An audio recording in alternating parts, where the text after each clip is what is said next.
de la TVA. Et l'une des causes qui fait qu'aujourd'hui nous avons une surenchère des prix sur les marchés des détails. Une autre préoccupation était celle relative au paiement de la TVA, taxe sur la valeur ajoutée.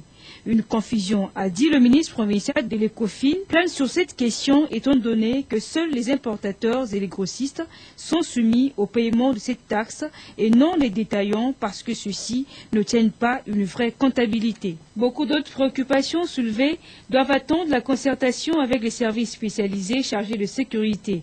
La DGI et tant d'autres a promis le ministre provincial qui avait à ses côtés le directeur de cabinet du ministre de l'économie, le directeur de cabinet du gouverneur de la ville et le secrétaire général à l'économie.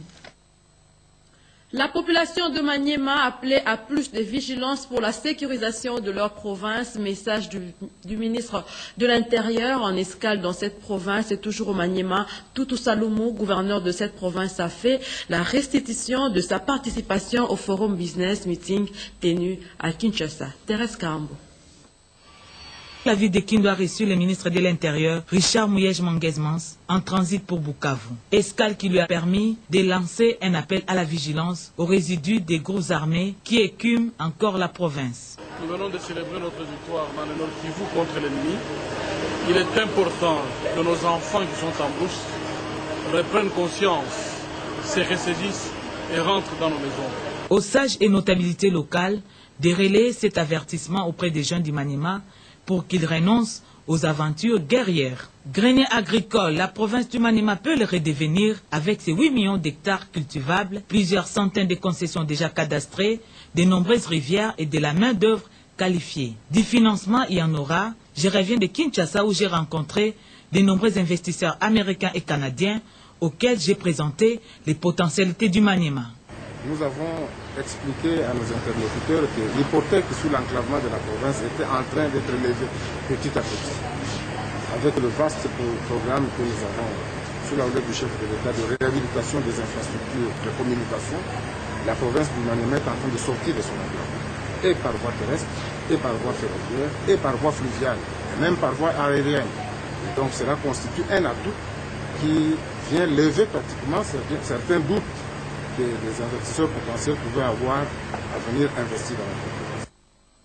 La police nationale congolaise et la direction générale des douanes et axes s'unissent pour la bonne marche du pays. Elles ont signé un accord pour la formation des brigadiers devant opérer aux frontières. Reportage. Cette signature de protocole d'accord entre la police nationale congolaise et la DGDA vise à établir les rapports étroits des collaborations entre les deux partenaires pour la formation paramilitaire des agents de douane. C'est là relatif au décret numéro 09/43 du 3 décembre 2009 portant création et organisation de cet office. Pour le directeur général de la DGDA, Rugwiza Maguera, cette mission tombe à point nommé, d'autant plus que son entreprise a pour mission la protection de la société dans la lutte contre le trafic illicite de marchandises dangereuses, des déchets toxiques et des produits qui appauvrissent la couche d'ozone. Les agents des douanes ont, dans l'exercice de leurs fonctions, le droit au port d'armes.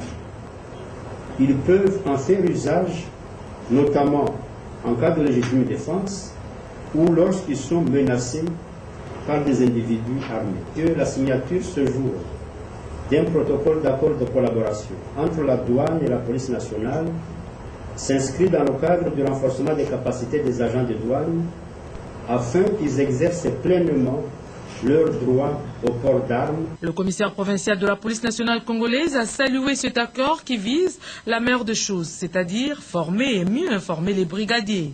Jean Didier Oleko a indiqué que la police nationale congolaise est prête à mettre tous les moyens à la disposition du personnel de la douane commis le long des frontières, ce pour un meilleur rendement. Poursuite, procès de l'assaillant de la résidence du chef de l'État. 3 prévenus ont été entendus devant la cour militaire de Kinshasa-Gombe. L'audience a eu lieu à la prison centrale de Makala. militaire de Kinshasa-Gombe a poursuivi ce jeudi 14 novembre 2013 l'audition du prévenu sous-lieutenant Abi Longbana, accusé d'avoir acheté des armes pour tenter une seconde attaque de la résidence du chef de l'État le 4 mars 2011, celle du 7 mars ayant échoué. Pour ce faire, le prévenu Abilo a participé aux réunions subversives tenues les 1er, 2 et 3 mars 2011 au quartier Pakadjouma à Kinshasa-Limité, selon le ministère public, avec d'autres personnes, dont ses frères et amis. Parmi les participants à la réunion figure le lieutenant Nzebia Wembulu, que l'organe de la loi accuse d'avoir adhéré au groupe politique de l'OCAS de Oscar Ngueta, et le soldat de deuxième classe Zongo Shiro, accusé d'avoir participé le 4 mars 2011 à l'attaque avortée de l'aéroport de Ndolo. Les 3 prévenus ont nié les faits. Par ailleurs, la défense a demandé à la Cour d'ordonner la disjonction des poursuites et de constater l'extinction de l'action publique à l'égard des prévenus commissaires principal Talimbo Mitiko, décédé le 22 octobre 2012, et Munganga Lumengo, décédé le 27 février 2013, des suites d'une maladie. Sous la conduite de son premier président, le colonel magistrat Masungi Muna, la Cour des Seyons a pris acte de ce double décès et a renvoyé la cause à l'audience du lundi 18 novembre 2013. Les anciens combattants à l'honneur, ils ont eu toute une semaine consacrée à eux et se sont rappelés de la lutte lors de la Deuxième Guerre mondiale 40-45. Benjamin Kabwang. Mieux vaut tard que jamais, dit-on, la semaine des anciens combattants, ouverte le 8 novembre, par une messe d'action de grâce à la maison du combattant et les dépôts de gerbes de fleurs, au cimetière de la Gombe, sur les 2 tombes des anciens de la guerre de 1940 à 45, s'est clôturé ce samedi 16 novembre à la maison du combattant située dans la commune de Kasavubu à Kinshasa. Pour rappel, la date du 11 novembre consacrée à l'armistice de la Première Guerre mondiale est célébrée à travers le monde entier. La cérémonie de ce 16 novembre a été présidée par le colonel Zebede Kasangana Mbengu, secrétaire général aux anciens combattants, représentant personnel du vice-premier ministre et ministre de la Défense nationale et des anciens combattants. Dans ce mot de circonstances, le colonel Zebede Kasangana a salué la bravoure et la discipline dont les vétérans de la Seconde Guerre mondiale ont fait montre tout au long de leur carrière. Bravoure et discipline que leurs fils et petits-fils des FARDC ont imité pour chasser les rebelles du M23. La dite cérémonie s'est clôturée par la remise des cadeaux symboliques à quelques anciens combattants présents. Puisque nous parlons des anciens combattants, parlons à présent des prisonniers de Matadi qui ont retrouvé leur liberté. C'était au cours d'une cérémonie présidée par le gouverneur de la province du Bas-Congo, Jacques Mbadou-Sitou, a ainsi mis en application la mesure de grâce prise par le président de la République, Joseph Kabila Kabange. Marie-Louise Mbela. Ils respirent l'air de la liberté depuis le 13 novembre 2013. Ces 86 détenus à la prison de Matadi sous de multiples chefs d'accusation. Leur libération s'inscrit dans la droite ligne de la mesure collective des grâces prise par le chef de l'État, Joseph Kabila Kabange, le 23 octobre 2013. Ces anciens pensionnaires de la prison de Matadi reviennent à la vie normale après avoir bénéficié du gouverneur Jacques Mbadou-Sitou des sages conseils pour un comportement positif dans la société et d'une assistance financière qui devra permettre à certains d'entre eux de regagner leur territoire respectif. Nous demandons à tous nos frères bénéficiaires de cette mesure de grâce de s'intégrer de façon responsable dans la vie sociale, tandis qu'à ceux qui restent en prison d'afficher un comportement digne et exemplaire, parce que le chef de l'État ne va pas les oublier. Chants et cris de joie ont marqué la cérémonie qui répond à la volonté présidentielle dans le sens du renforcement de la cohésion nationale. Réinsertion sociale, les enfants de la rue en ont également besoin. Un bâtiment sera bientôt construit pour la prise en charge de ces enfants. Tous les éléments sont réunis pour la construction de ces bâtiments et d'ailleurs, le ministre des Affaires sociales a même posé la première pierre de cette infrastructure. Eugénie Dada Chaban. Cette première pierre posée par les ministres des Affaires sociales, Action humanitaire et Solidarité nationale, Charles Naouéji Mundélé, au Centre de promotion sociale des Kasavubu, marque le début de construction d'un bâtiment de l'État pour l'hébergement des enfants dits de la rue à travers l'ONG CESVI, partenaire du ministère. Pour le ministre Charles Naouéji Mundélé, le souci du gouvernement de la République est d'améliorer les mécanismes de prise en charge et de réinsertion sociale de toutes les personnes vulnérables, et particulièrement les enfants de la rue, dans le cadre du projet EDER pour cette quinzaine des enfants en situation de rue. Nous aurons en ce moment-là un bâtiment propre. C'est un motif de fierté pour les organisations qui nous accompagnent puisqu'ils peuvent encadrer les enfants dans les meilleures conditions, sans tracasserie, sans qu'il y ait des divergences de vues entre nos structures.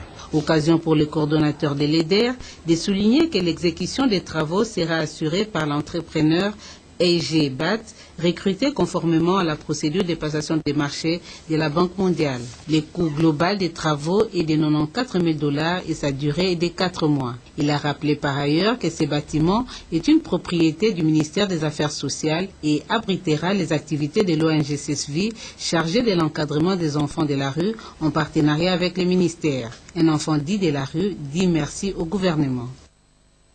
3 établissements scolaires réhabilités et remis officiellement aux instituts de Matete, Baumbu et Kikinga dans la commune de Matete. Ils ont tous une capacité d'accueil de 1000 élèves. S'en va en guerre contre les enfants de la rue. C'est dans ces cadres que les écoles sont de plus en plus réhabilitées. Question de permettre aux Bleus-Blancs d'être formés dans les normes requises. L'Institut Baumbu de Matete, qui jadis faisait figure de parents pauvres, rêvait désormais une nouvelle robe grâce au concours de la Banque internationale pour l'Afrique au Congo, qui s'est dit déterminée à œuvrer pour l'accomplissement de ces programmes. C'est un geste symbolique, c'est une goutte d'eau par rapport à l'immensité des besoins. Le gouvernement parle de 1000 écoles à réhabiliter, mais il s'agit de beaucoup plus à faire. La BIAC, avec son initiative Biakelassi, a décidé de choisir l'éducation comme zone d'intervention à ses modestes moyens pour contribuer à l'inclusion financière des populations. La vice-ministre de l'EPSP, Magui Rwakabouba, qui inaugurait ces complexes scolaires composés de 3 bâtiments et de plus de 15 salles de classe, a loué les efforts des responsables de la BIAC, qui ne ménagent aucun effort pour l'éducation des enfants. L'école était dans l'insécurité totale. Maintenant qu'on a réhabilité le mur, on a réhabilité les toits, donc c'est un cadre idéal pour nos enfants. Quand nous avons des mécènes comme la BIAC pour accompagner le gouvernement, nous ne pouvons qu'apprécier. La jeunesse étant l'avenir de demain, il est donc impérieux que les autorités s'adonnent à former, informer et éduquer ceux-là même qui prendront la relève dans les jours à venir. Circulation de l'avenue Njoku, l'avenue qui mène jusqu'à la résidence de l'ancien Premier ministre Antoine Gizenga. Les travaux sont à l'étape de la construction de canaux pour dégager les eaux des pluies. Blaise Boko Kassanza nous en parle. Les travaux de réhabilitation de l'avenue Njoku ont pris un tournant décisif. Fini le rechargement, fini l'ouverture, fini le remblayage, fini le reprofilage. C'est aujourd'hui le tour de la construction des caniveaux pour l'évacuation des eaux de pluie. Car le meilleur ennemi de la chaussée, c'est l'eau. L'Office des routes s'y attelle la longueur de journée pour concrétiser la volonté politique du chef de l'État, Joseph Kabila, celle de voir l'avenue Njoku entièrement réhabilitée afin d'accéder facilement à la résidence de l'ancien Premier ministre Antoine Gizenga. Nous sommes en train de mettre tout ce qu'il faut comme intelligence et comme savoir-faire pour avoir une route moderne ici. Nous faisons d'abord les fossés pour permettre d'avoir un assainissement convenable. Et après, nous allons travailler sur la chaussée elle-même ici. D'abord la couche de fondation, la couche de base et puis la couche de roulement. Des interrogations demeurent sur la durée des travaux. Nous avons dit que chaque 200 mètres, nous faisons 7 jours. Visiblement, nous étions en face d'un chantier où aucun détail n'a été épargné. Maçons, ferrailleurs, menuisiers, tous travaux et même la topographie assurée par une ingénieure. Là, on est en train de donner le niveau fini de cascade. La réhabilitation de l'avenue Njoku plonge la population riveraine dans un espoir espéré de voir ce quartier se métamorphoser davantage dans cette partie de la commune de Kimbantsek. Voilà, mesdames, messieurs, ainsi s'achève ce journal. Merci pour votre attention soutenue à cette édition que nous avons eu le plaisir de vous présenter au nom de toute l'équipe. Benjamin Kabwanga, Chinaï a coordonné ce journal, Guillaume Koukoumamengi Pandji a supervisé ce journal, Pechemou Benga et René Tatawa Koulon réalisé, Hervé Mpoudi Mbunga a concouru à sa rédaction. Je vous dis infiniment merci. Merci également à Angèle Mabiala pour sa participation à cette édition d'information. Point n'est besoin de vous rappeler le rendez-vous de l'actualité sur la télévision nationale. Vous le connaissez, Sylvie Moembo. 13h30, 19h, Janine Kalenga. 20h30 sera le tour de Sandra Nyangui pour la grande édition de la soirée. Je vous retrouve avec beaucoup de plaisir très prochainement.